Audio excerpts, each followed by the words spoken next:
Tom, thanks for joining us. We'll get straight into it, I think. So can you just sort of give us a little bit of your background on yourself and your career in professional sports?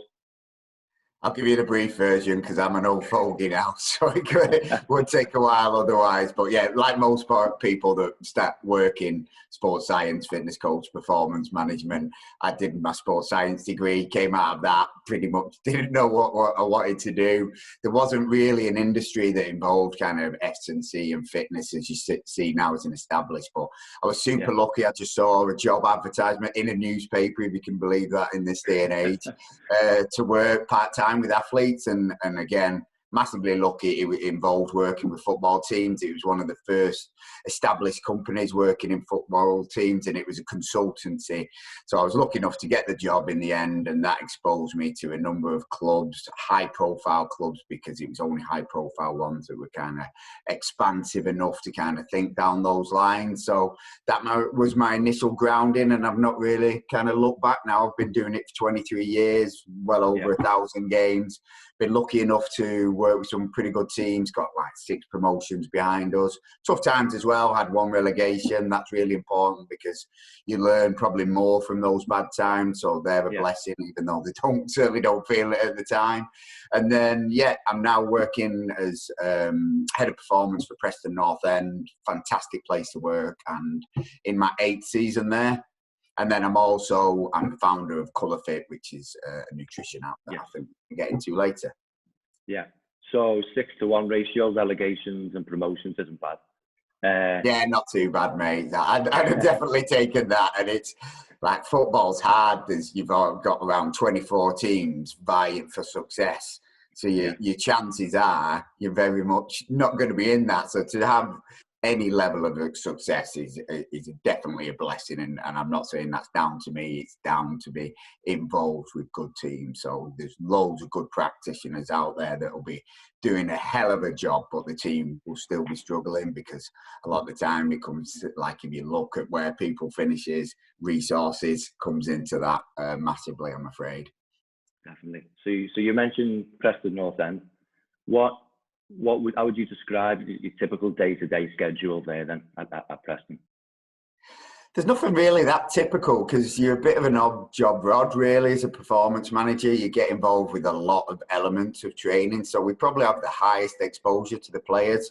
So typically we'd work with them before training. We'd do kind of prehab stuff with them, testing, monitoring. Then in the session, we're quite highly involved in the session. So we typically take the warm up, and then we're in charge of trying to improve the players in terms of their athletic capacity, but specific for those sports. So within football, we're trying to improve their endurance. We're trying to improve the strength, the power.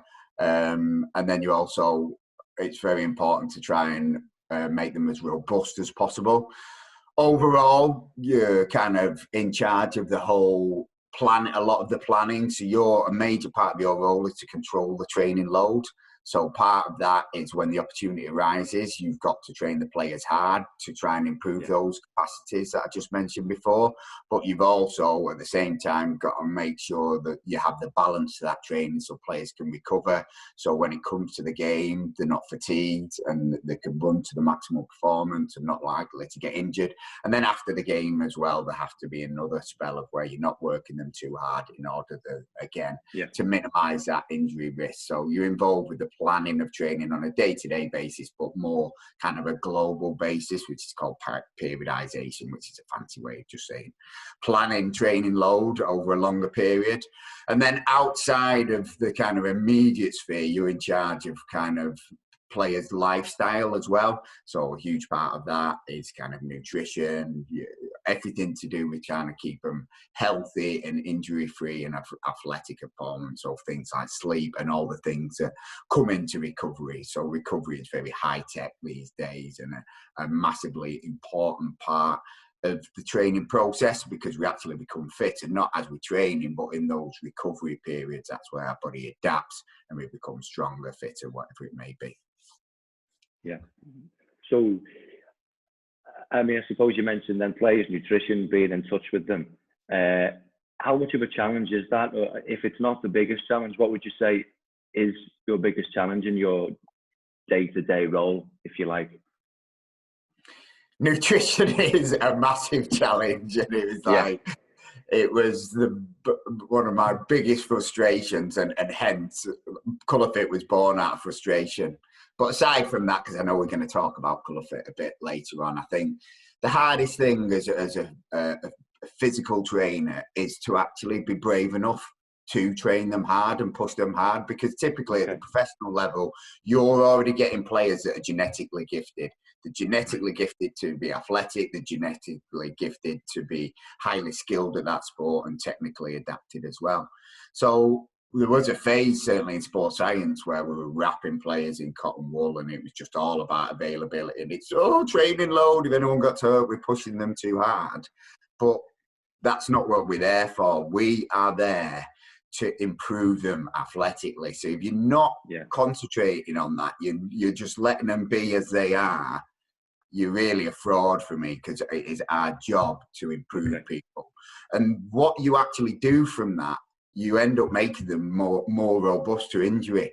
So a lot of people were thinking, oh no, don't push them because we don't want them getting injured. But you need to push them because you need to give them that bandwidth that makes them more robust to injury. So if you make someone fitter, obviously they're going to be a better player, but they're going to be cope with a greater load as well. So if you just protect someone, they'll always have a period where they have to come out of the comfort zone. It might be the Christmas busy fixtures.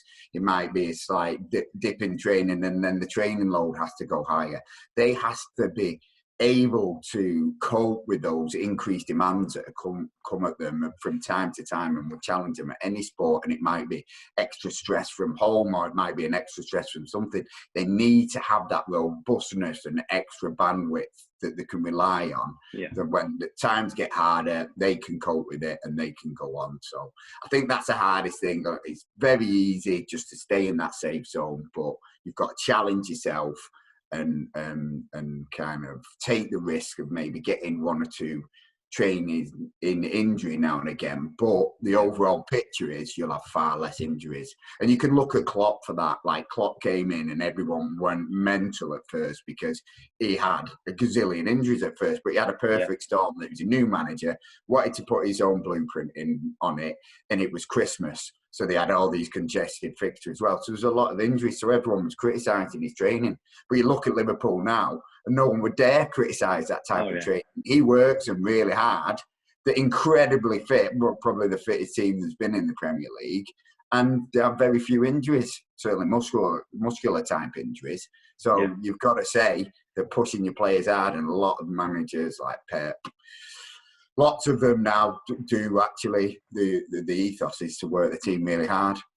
Yeah, it's worth taking that risk if they can end up being more in the long term. It can be short term, and football is a kind of short term life. Sometimes you get shot quickly, and all your hard work doesn't come to fruition. But again, goes back to being brave and believing in what you do. Okay, so we'll move on then to Colour Fit. So you touched on nutrition, Colour Fit. So that's your creation, your baby, if you like. When did you have the idea for Colour Fit, and what was your sort of inspiration for it? I know you sort of touched on it then, but what? Yeah, as a head of performance, you're kind of oversee nutrition, so it's something I've always took super seriously. So we'd always try to provide a lot of education around it, so lectures, posters, all the likes of that. And as I got older, more aches that I did, like kind of increased credence upon how important kind of nutrition is. It is, if you have a healthy diet, that is your passport to like a long-term career, which can be like doing something you love for a longer period, but it can be the difference of millions and millions of pounds these days. So super, super important. And we always known for ages that nutrition has a high effect on how you can perform as well, but all the things around health and inflammation, injuries are becoming more and more prevalent as we know more about them. So it's something I've always been really important. But like I said, I was super frustrated with it, because what I'm obsessed with is what all these things mean in terms of actions. What is the actual behavior and what is the action? So I was doing all these educational things, but when you looked at the action of what our players actually eating, it was still poor. despite all this work that I was putting into them. So like one of my main attributes, I think, is really trying to problem solve to get these behavioral changes. So a few things with GPS, you've got this mountains and mountains of data. What does it mean? And what are you actually doing with that data? What is the decisions and how is it affecting your actions? So we've done that all with GPS, and I thought, right, I'm going to nail this with nutrition now. So we've got a problem solve around what are the issues. So we needed to make it really simplistic, your nutrition, so it becomes super intuitive and obvious how to choose the right type of meals. We needed to make it really engaging. If you just write down a meal plan for somebody, so they're just young lads will not engage into that. So you need elements that we brought into it. So this was the birthplace of the Colour Fit plate, which is very intuitive and bright and easy to follow. Then we brought all in these instructional videos into it. We made a lot of educational material that was very engaging in terms of videos. And then we had to make it super practical for them. So all the meals had to be really simple to make. Again, that engagement had to look and be actually tasty and really simple to make.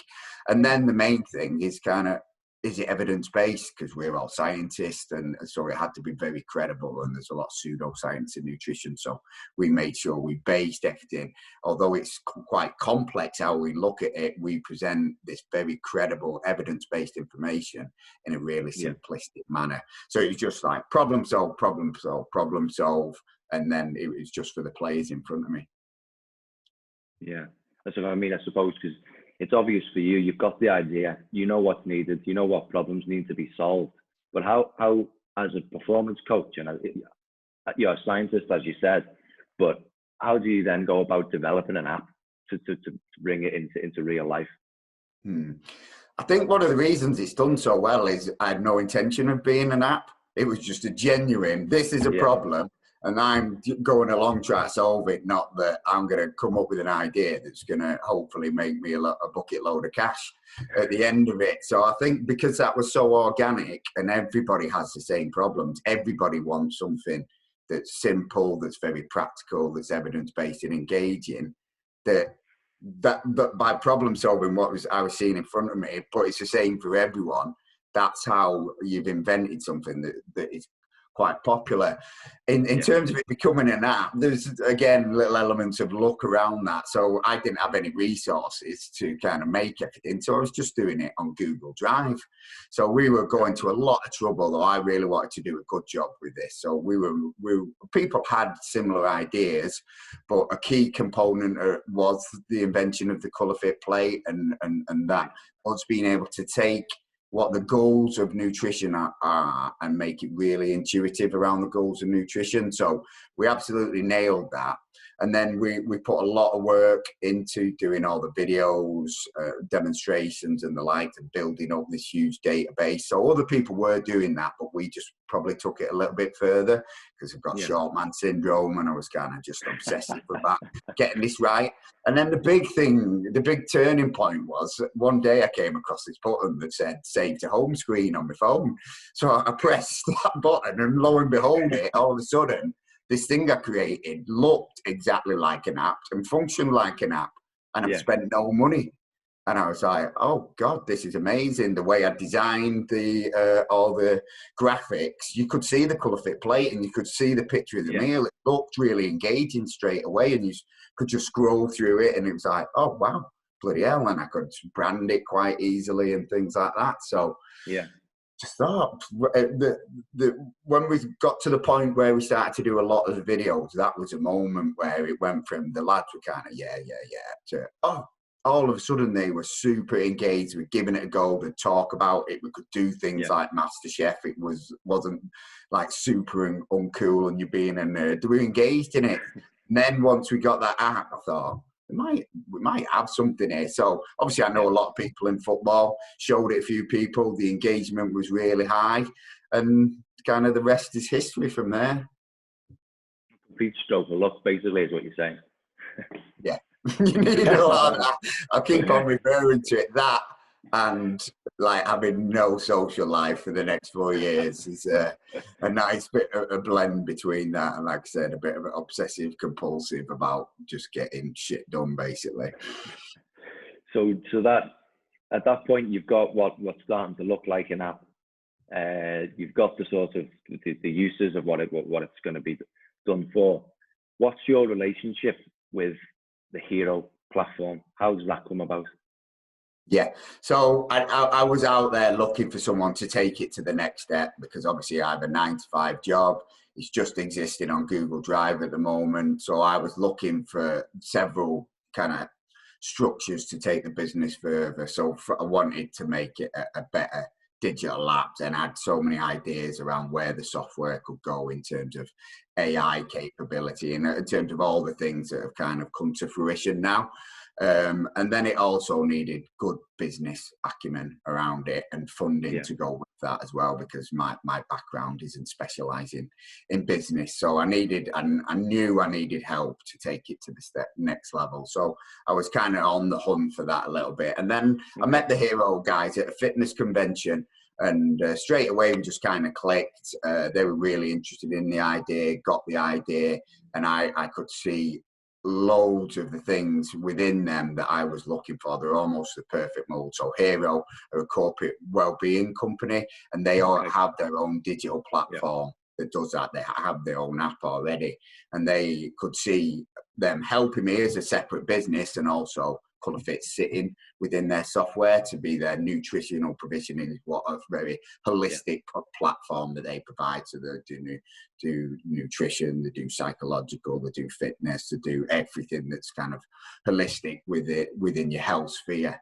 And then the guys as well, so they had the business acumen that I was looking for. They were from the fitness industry, so they both worked really high in Virgin Fitness, so they kind of got all the ideas around the training, the physicality, and the nutrition data, and they'd worked really high level as business people as well. So Joe Gorn, who's the CEO of Hero Wellbeing, he's also been the MD for WeWork and a couple of other companies. He's taken companies right through the sales process as well. So he's kind of the perfect fit. And I won't say it's been a perfect journey from there. It's been incredibly hard, but we after so much bloody hard work, because we're all stretched and there's a lot of startups and new things to do there. It has been hard, but we're right at the precipice now of being able to be where we want to be. So we've got the app where we want it now, and it's all things that I mentioned before, but we've taken it. So we've got this, link it with a brand leading food database. We've got coach interaction with it. We've got like over 700 educational resources with it. We've got white label branding with it. We've got AI features. You can kind of totally bespoke the platform for your needs as well. So it's gone to a complete new level in terms of the app capabilities now, but also as a business now. So up to this point, we've just been kind of reliant on how good the app is and the content within the app, but not had that business support. Now we've got a structure and investment in place where things like customer service are going to be so much better. Content marketing, so we're ready to really move to that next step now, whereas before it's been hard work. So I'm really excited for the immediate term. So you touch on the fact that it's educational. It's been born from the idea where you're working within elite sport, but is ColourFit something that you could use? Is it exclusively in elite sports, or how tangible is it for the likes of amateur clubs or schools or universities or even workplaces? Its use is for anybody, because it was born in elite sport. There's no denying that, but everyone has the same issues when it comes to nutrition. Literally everybody will either want to change the body composition, losing weight is the key one when it comes to the general public, or improve the health, or improve the performance within exercise, or do the healthy activity well. Everybody's goals fall within that. The only ones you see outside that specific kind of disease preventions, but a lot of that falls with the health element anyway. So literally anyone can use ColourFit to intuitively achieve any of their goals. And it's super adaptable as well. So if you look at other diet structures, they're just about losing weight or they're just about improving health. As you can do anything that you want with it, and you can do anything you want with it over time. So one time you might want to lose weight. One time you might want to concentrate on your exercise performance. One time you might want to improve your health. Hopefully you're doing all three simultaneously, which is the objective of what we're looking for with any kind of like footballer or professional athlete. So yeah, it can be used for anyone, and we're starting to see little avenues of that. So again, we concentrated on pro sport because that is my immediate network, but we starting to see a lot of interest, particularly with COVID coming along, and like how your health and body composition are directly affecting your mortality. Everyone is looking for kind of that health and nutrition digital platform, so the interest could spread out to the general public over time, with no immediate plans to go down that route at the moment.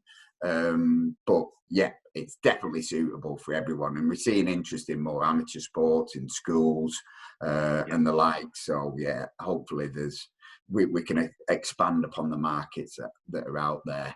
And basically what ColourFit does, it just supports you. It takes every excuse away from good nutrition from the start, from the beginning, which again is everyone needs. It's this problem solving. So number one, it helps you choose the right food. So we've got this huge meal library to choose from, and the system of the ColourFit plate, which is a bit hard to kind of get without seeing it, but it makes it super intuitive. We've got all these filter systems that help you choose the right meal as well. So you could say, I want a breakfast, I want it vegan. You could say, I want it high in iron, selenium, monounsaturated fat. You could say, I want it to improve exercise performance. You can choose all these filters and you'll still get hit with loads and loads of meals that are suitable for you. Then once you've done that, we can then help you prepare the meal. So we've helped you choose it. Next step, help you prepare it. So we've got videos of how to make every single one of our meals, which, like I said, is the key component. It's when people just see it and think, oh, I can do that, no problem. And then that is the behavioral change. It's the most important thing in there. And we're the only kind of software that provides that as well. We have a shopping list function, so you can drop all the ingredients from every meal into a shopping list. You can add any ingredient you want as well. It doesn't have to be ColourFit. You can send that to people. You can do that as like a shopping hour list. But the best thing with that is that you can get all the ingredients actually delivered to your door. So again, you're taking away another excuse. If you can't be bothered doing all that, we also do meal prep as well. So we've got a huge, really good meal prep. So if you haven't got the time, you just can't be bothered, you've got all this backup of being able to really simply choose the right type of meal prep, and you can get that delivered to your door. And then the final stage of the triad is then you can review your diet at the end of it if you want. Now, ColourFit was really designed not to need that much reviewing, because we're about empowering people to make the right decisions. And for me, nutrition is about being in the right ballpark most of the time. You don't have to be super precise and count all your calories, count all your macros, because it's not sustainable long term. But now and again, you definitely can optimize your nutrition by doing that. So we have a absolute brand leading food log and diary on there. So we have over 500,000 on foods on there, super valid sources, so you can log any of your foods on there. You could also use it as a meal planner, so with any degrees of freedom. So you might do it just for your breakfast, just for your dinners, just for your snacking. You might do it on your day off. You might do it on your pre-match. You might just do it on your match day -1. The great thing about that, though, is that you can have coach interaction with it. So you can have a nutritional expert jump on your platform, look at your food log, and also write you meal planners. And this is where it becomes super important in terms of behavior change again, because you've got the power of all our meals, the power of the food database, but then you've got this nutrition expert that knows about all the nuanced stuff about you as a person and athlete. Because nutrition's all about your food likes and dislikes, your social economic circumstances, type of your training you're doing, blah, blah, blah.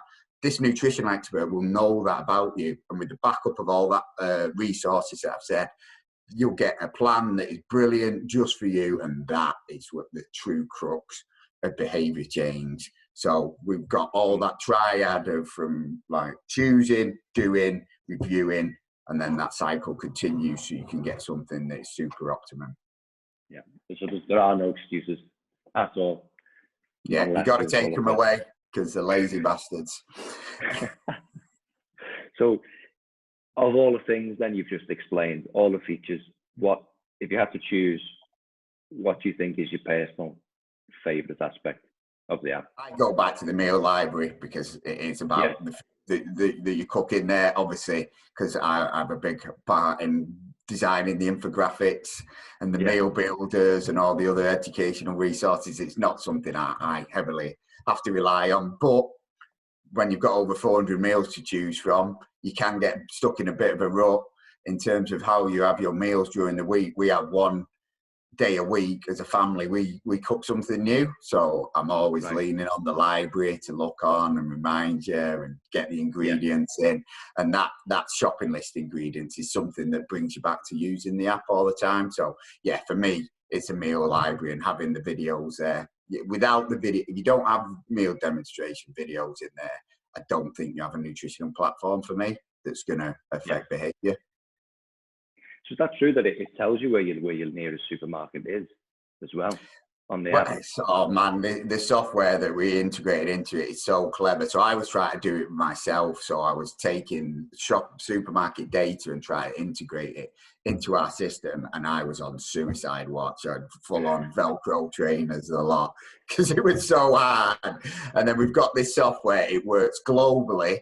And it knows based on the ingredients in the thing and based on where you live, who can deliver that to you. And when you press on the button, it's on the right amount. You can swap it for other stuff. You can add stuff in. It's just incredible. And like I said, it works worldwide as well. So yeah, great bit of kit we managed to integrate to it. And I am forever thankful that it came along. Yeah. I mean, so then part of the reason where we're speaking like this today, I suppose, and not face to face, is the pandemic, what's going on.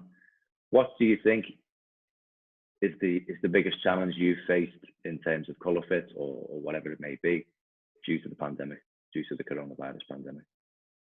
There's definitely good and bad sides to it. So start with the good. The good side is, like I mentioned before, there has been this increased interest in nutrition because of the direct greater consciousness around health, and nothing raises your consciousness like I might snuff it unless I sort myself out, basically. So there has been a big drive for things in.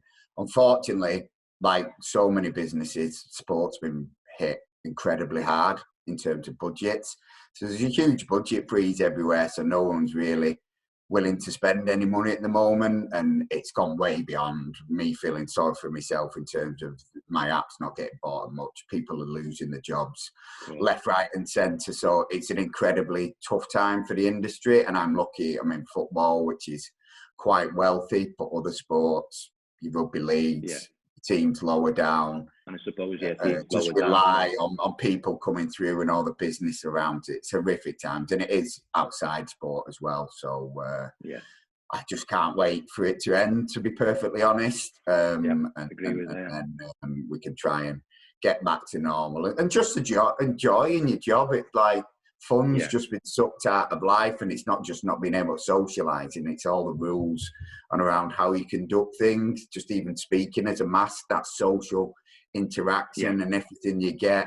And it wasn't so bad while it's sunny, but now it's peeing it down every day. It's tough to bear. So I count my blessings more than anything that I'm still in a job, and we're in a sport that's been able to kind of carry on. So yeah, that I shouldn't feel sorry for myself. We'll move away a little bit from colour fit and just talk about you. What in your role, what helps you try and switch off from your work, if that's at all possible? Yeah, there's not many spare hours in the day. I haven't slept for the last 4 years, as well as you can tell by my eyes. Yeah, I love sport. So, like, obviously grew up playing sport, love my football and cricket growing up. Less time for that as I got a family. So I've got two lovely kids, and obviously my wife, Emma, and my kids, Isabel and James, and they're the light of Yeah. my life as well. And then I like to keep fit, unusually as a fitness coach. So I like me running, like my mountain biking, and I like the countryside. So I live in a lovely part of the High Peak called Glossop. So it's great to kind of get out there and combine both those loves at all. And I like being a bit of a socialite as well. So, like, accompany my friends, go to pubs, go to music festivals. If Glastonbury doesn't happen this year, that might actually top me off. But there's good I agree. signs at the moment. So, fingers crossed, by summer we'll be back to the music festivals. And hopefully McCartney can still headline. That's the big hope. Big time. As a Liverpool fan, I'm not going to make any apologies for asking you this, because this is the question I wanted to know more than anything. In terms of Van Dijk's injury, how difficult do you think his journey back to full fitness is going to be, and how important is nutrition for that recovery? Yeah, nutrition plays a hugely important part. I'm not massively au fait to how bad the injury was. I did hear rumours that he was beyond his ACL, but that's a serious injury within itself. I mean, look, he is one of the most supreme athletes I've ever seen. So he'll have good genes and an incredible medical performance team to a nutrition team at Liverpool that are going to absolutely nail his recovery and get back as soon as possible. But ACLs are a long journey, and nutrition does play a huge part in that. So there used to be a lot of things were concentrating around kind of weight management, because obviously you're not expending as many calories when you're not. So a lot of people used to concentrate on cutting calories and altering your macros, so you're having less carbohydrates and more protein in there. So the protein is obviously going to help you build a little bit more. It helps you stay lean because it's got the lowest net calories and it has high satiety. And like I said, it helps you repair your tissues as well, because you're not expending as much energy, not doing high intensity exercise. You don't need as many carbs, but the times are changing. So there's so many technological advances now, and just knowledge of medicine. Even really early on, you can work people quite hard now. So Liverpool will have things like hypertoxic chambers where the oxygen's really reduced. They can turn the temperature right up in there as well. Use these unweighted platforms and stuff in pools where he'll be able to actually, even though he's not doing high intensity exercise, it will be hard on him. So actually, they won't be changing his calories as much as you think, because he will be working hard fairly early on his journey.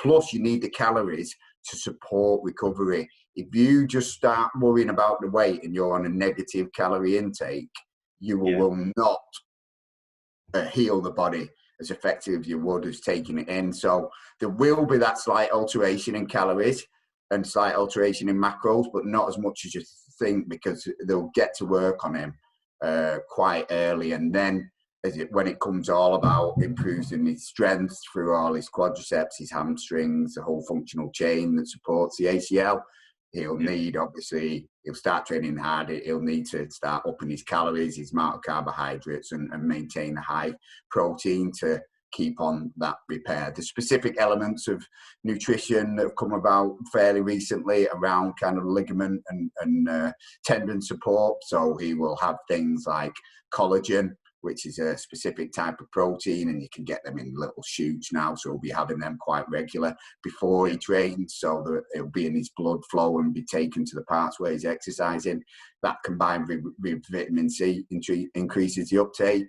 And like I said, we're having things like whey protein to support that, possibly creatine to support muscle synthesis. So, but Liverpool, they don't need me saying anything. They have got the best team, and they'll absolutely nail him and get him back into top shape. Well, you made me feel a bit better about it anyway, mate. So, favourite athlete of all time, and why? It's a tough one, but I think Michael Jordan. And I was obsessed with him as a kid. I had the T-shirt that had all his records on his hang time and all things like that. And obviously, Air Jordan was a big thing when I was a kid. But that documentary series was on again recently. What was it? What's it called? Eugene's, but it's not that. That's another one. But Netflix one. I know the one you mean. Brilliant. Really, really good. A guy, like, I'm not sure he'll be the nicest teammate in the world, but just to look how driven he is. And the levels of training he'll push it. It's not natural talent. It is obviously, but it's driven by that will to win, the competitiveness and a willingness to sacrifice and push himself to kind of the nth levels. It was unbelievable watch. I was absolutely gutted when it finished. It was one of the best things I've ever seen. So yeah, I think Michael Jordan has to be right there. People like Muhammad Ali for the ultimate level of his sports, but there's things outside sport that he had to go through and overcome. And assuming that you've never met Michael Jordan, who is the most impressive or inspiring person that you've met, either through your work or generally? That's a tough one. George Weah was obviously, he's been twice World Player of the Year, and I was lucky enough to get exposed to him at Man City. You could see what he's about. Unbelievably talented, but also what he was as a human. He was so devoted to his country and trying to improve standards for the national team. And he's actually gone into politics after that. Which isn't the safest profession to do in Africa, I shouldn't imagine. But he was really inspiring as a global person. Current manager I'm working with now, he's pretty much an inspiration when you see someone that's much better at his job than you are at yours. This is Alex Neil at Preston North End. That's pretty inspiring and certainly keeps you on your toes. Great stuff. And so what do you think in terms of colour fit and you? What does the future hold? Hopefully, like I said, we're at a point now where it's going to become a much better fitness now. So, like I said, we were trying to do so many things at once. I was relying on my immediate network. So we've done quite well in UK-based football. So we've got about half the Premier League, half the Championship, quite a lot of the Scottish Premiership signed up to us, but we'd love to take it into other sports, and it's usually applicable to all the other sports. So we want to go across that. Entering other markets, so there's university markets, the school markets as well, and then going globally. So obviously there's a lot of sports out there, but again, it can go into lots of other ones, but soccer's huge in lots of countries as well, but there's no reason it can't go into any sport as well. So that's the immediate future, like kind of trying to expand within sport and then see whether we can take it into just more the general pop at some stage. I think that'll be a graded process. But we think it's certainly something that could benefit everyone, and then maybe some specialist branches of that, maybe more fitness related into there, integrating with the hero data so they can track all your data from any wearable. So that's really good, and we've got all these ambassadors for specific sports and specific goals. So that's great to do that, and maybe something like Colour Fit Kids or something like that, because again, it's a huge problem. Obesity, diabetes is such an issue in our young population, and just ever increasing certain aspects of it, and it'll need some adaptation. But that again, that simplicity, that practicality, that engagement is what you need at all levels. So hopefully there'll be other branches that we can go into, and I'd be really proud if that was one of them, something that could help out what is kind of one of the biggest risks to humanity at the moment. Definitely. And now the big question, you mentioned that the gaffer that's there, are Preston going up this season?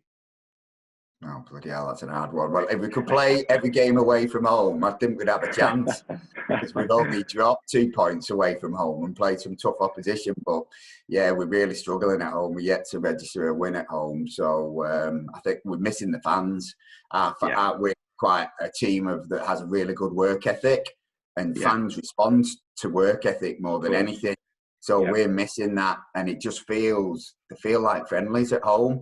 I don't know what it is about when you go away from home, because you're all together, you're in the hotel, The whole, there's more of a match vibe around it. When you're at home, it's just not the same atmosphere. So please, fans, come back soon, and we'll start moving up the league hopefully then. Happy days. Well, all the best for it, and thanks for chatting with us. Speak to you soon. No, brilliant, Ollie. Thanks for your time, mate. Nice to meet you and chat.